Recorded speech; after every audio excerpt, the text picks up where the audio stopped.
ভারতের মতো জাউরা দেশ আসলে পৃথিবীর বুকে আর কয়টা আছে বলে আমার মনে হয় না।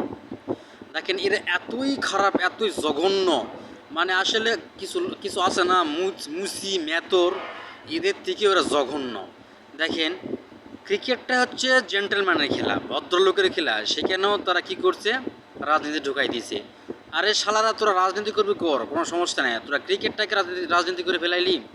দেখেন এরা এতই জঘন্য আর এতই ইতর যে দক্ষিণ এশিয়ার একটা দেশের সাথে তাদের কোনো ভালো সম্পর্ক নেই, সুসম্পর্ক নেই। ক্যারে ভাই, তোদের সম্পর্ক নাই কেন? মানে সবাই খারাপ, তোরাই ভালো, হ্যাঁ তোরাই খালি ভালো। তোরা আসলে কী চাস? তোরা মনে করিস তোরা ইউরোপ নাকি? তোরা অনেক ধনী দেশ।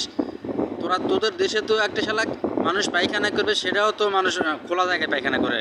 একটা পায়খানা নাই, মানে একটা ল্যাট্রিন, একটা ওয়াশরুম নাই। তোরা বড় বড় বাতিয়ে হারাইস। তোরা বলিস আমরা কোটিপতি, কোটি কোটি টাকার, আমাদের অনেক টাকার ক্রিকেট বোর্ড আছে। আমাদের মোস্তাফিজের মতো নিরহ একটা ক্রিকেটারকে তোরা এরকম শত্রু বানিয়ে দিছিস।